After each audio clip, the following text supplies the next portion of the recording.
I'm going to show you why it feels so difficult to grow your business from a sales and marketing standpoint when you have big competitors in your market, and why when you have no money, it's so difficult to afford the sales and marketing cost. And that one might seem fairly obvious, but I'm going to give you an idea. I'm actually going to give you a number of ideas to fix this so that you have more money to compete with everyone in your market. But I'm going to give you one idea at the very end that is the point of this entire video that none of your competitors are thinking about and almost none of them are using. So let's first understand the problem, because I need to make it painful for you so you understand the problem so that you can fix it. So let's imagine that it costs you $35,000 a year in sales and marketing expense to acquire 500 leads. And you might say, $35,000, I don't spend that, or that's too much, or I wouldn't have to spend that to get 500 leads. That may be true. It may not be true, but there will come a day. If you're a small business right now, as this gets bigger, the only way you can make it go faster is to start spending money. And that $35,000 constitutes two things. It constitutes the sales expense. If you right now are the only salesperson, you make $40,000 a year, and 25% of your time goes to sales, then $10,000 of your salary should be applied to this number.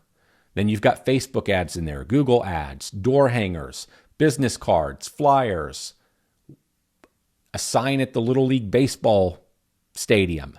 Whatever money you've spent in any form, distribution, printing, whatever, salaries, that all goes into this number. It's the total sales and marketing expense of the business.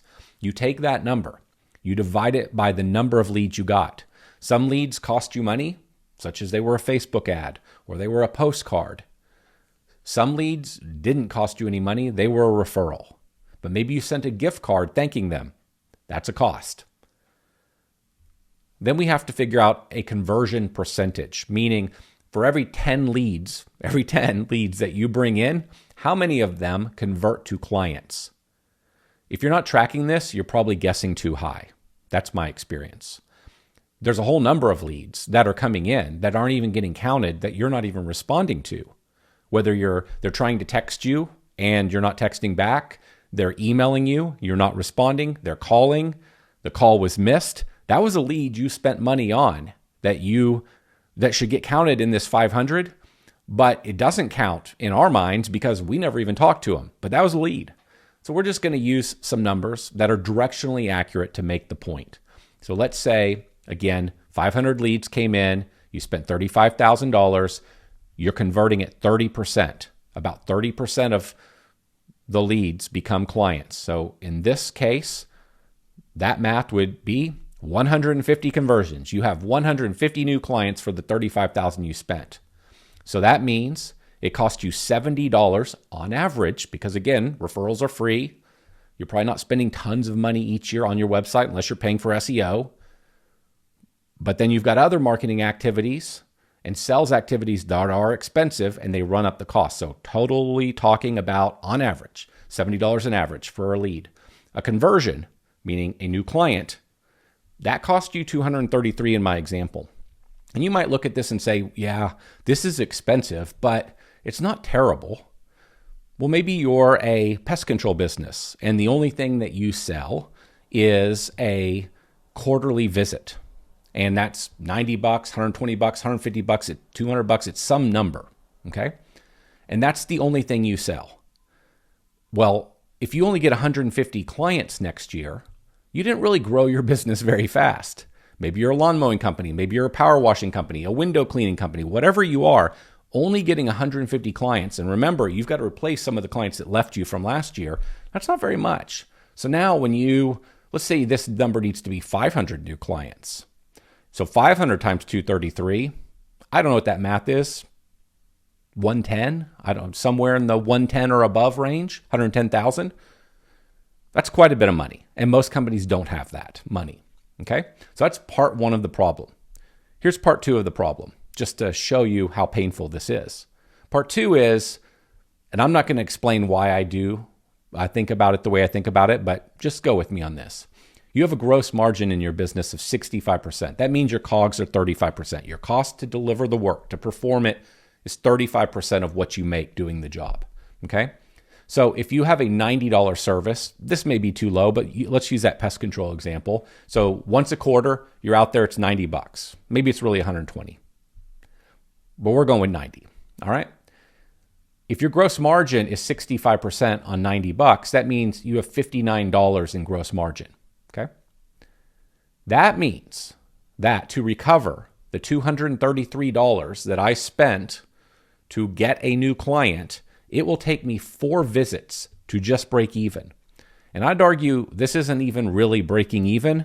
And this is why I'm not going into the math of why I use gross margin. I will make that video in the future, but I think it's a very good way to think about it. So at a minimum, best case, and it's actually not even this good, it'll take 4 visits before I even break even. I haven't even made a penny on this client. And again, I want to be clear. I would argue you're still losing money on this client. So it takes a year to get your money back on this client. And that is the crux of the problem.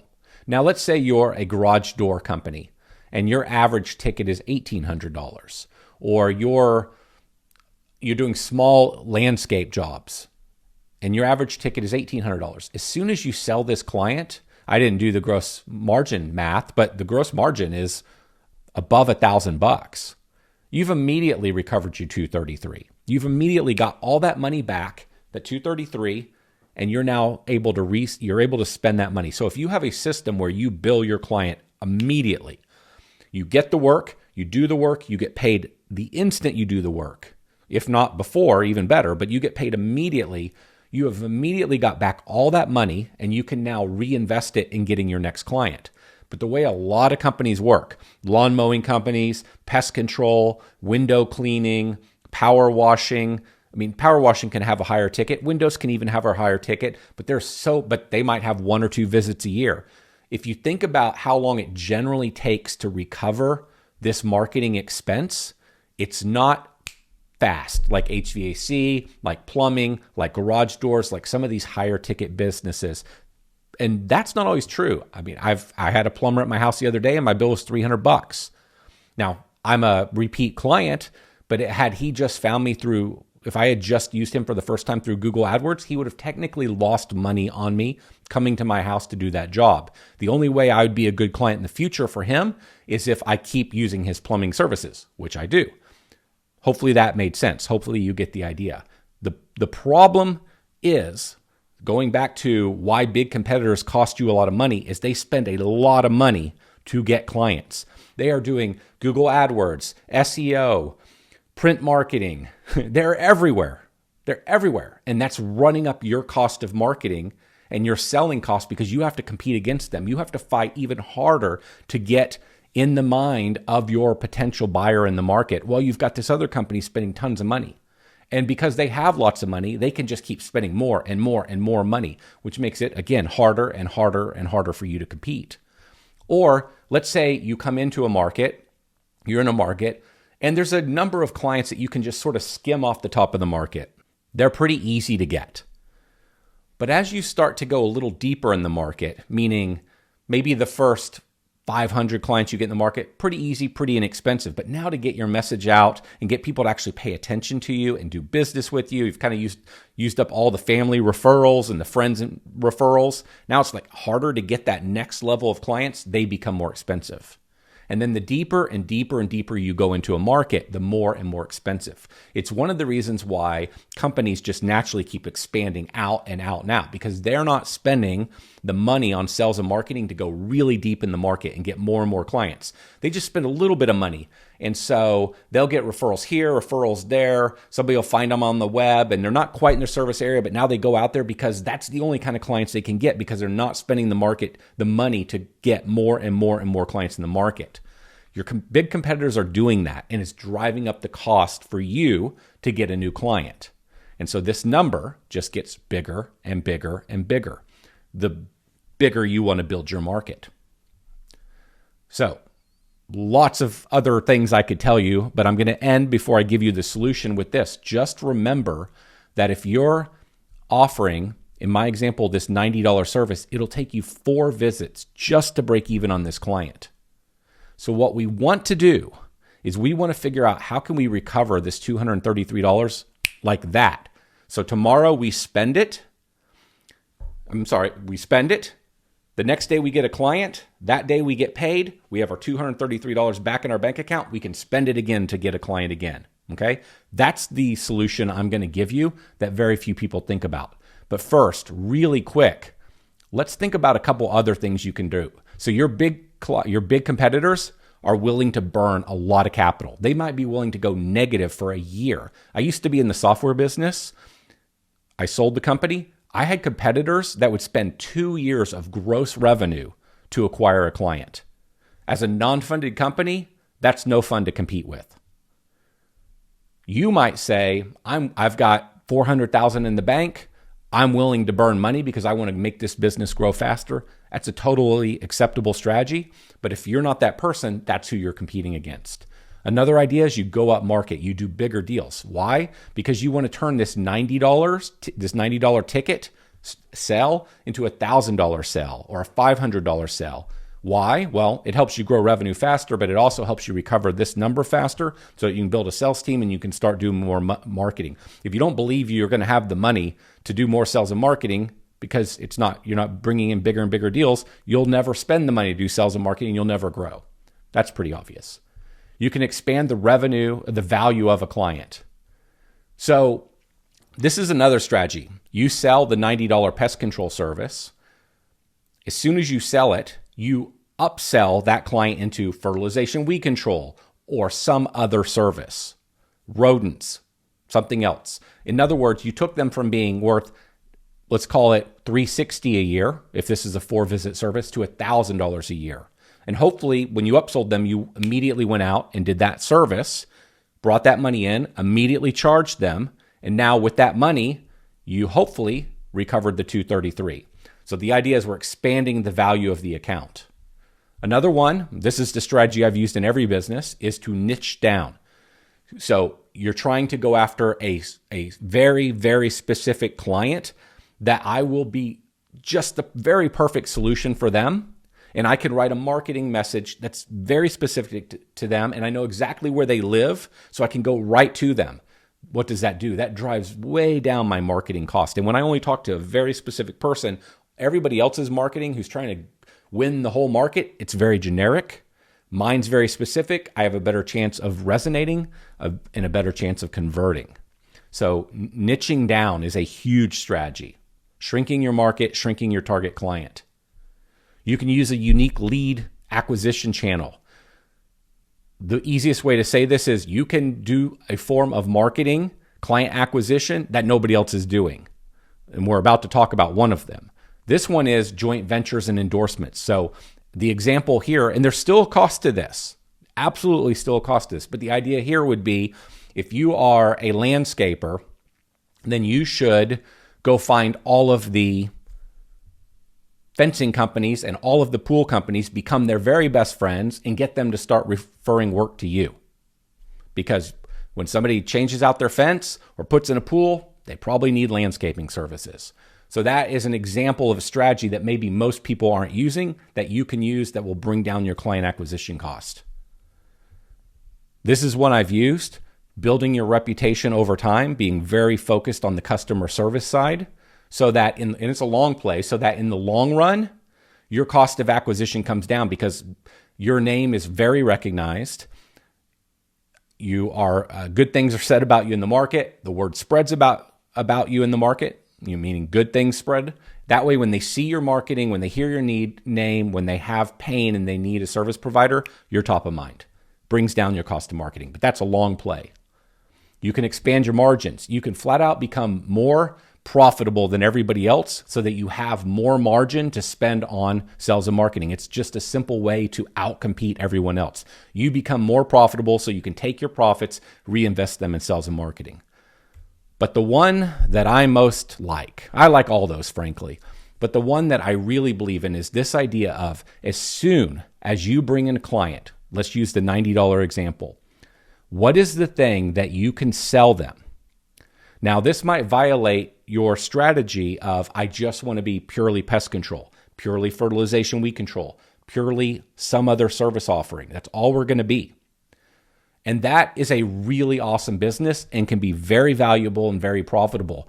But they're also more expensive sometimes to grow. And a lot of them have taken a very, very, very long time to grow really big businesses, or they will have lots of branches. So they've spread out into tons of markets to be able to grow, because remember, it costs more and more money to go deeper and deeper in your market.